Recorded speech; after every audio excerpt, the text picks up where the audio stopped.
కనుక ఆ, ఏం చేస్తున్నావు? మసాలా దోశ వేయడానికి ప్రిపేర్ చేస్తున్నారండి. ఇదిగో అల్లం పచ్చడి చేద్దామని ఇప్పుడే. ఓకే ఓకే, కానీ పప్పు తీసావా? ఇంకా రుబ్బలేదు, ఇప్పుడు రుబ్బాలి. కొంచెం పప్పు తీసి గాలిగా వేద్దాం. అంటే నేను మసాలా దోశ వేస్తున్నానండి. అలా కొత్తిమీర, కరివేపాకు, క్యారెట్, ఉల్లిపాయ అన్ని రెడీగా ఉన్నాయి. నేను కోసిస్తాను, లేదా పిల్ల కోసిస్తుంది. రెండు గాలిగా వేసాను అనుకో, చల్ల మంది బయట వేడిగా తినొచ్చు. చాలా రోజులు ఇక్కడ గాలి వేసి. ఇప్పుడు ఏంటి గారి కావాలా? అంత అవసరమా మసాలా దోశ వేస్తున్నానే? కొంచెం పప్పు తెస్తే రెండు గాలి అయితే తర్వాత దోశ తిందాం.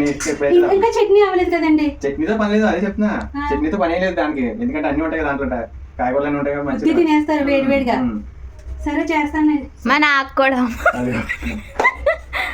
అది ఎవరికైనా అనిపిస్తుంది. కాదు, పిల్లలు అనుకుంటే మీరు ఇంకా ఎక్కువైపోయారు. పిల్లలు అడిగితే ఒక దారి, మీరు పప్పు నానబెట్టి ఉంది కదా ఐడియా వచ్చింది. సర్లేండి వేస్తానులే. కలిపేసానుకో రూపాయలు అసలు మాదు నువ్వేం చేస్తావు అంటే క్యారెట్ ఉల్లిపాయ కట్ చేసి ఇవ్వమ్మా. మీరు ఇవ్వండి. అన్ని రెడీగా ఉన్నాయి, తీసిస్తా.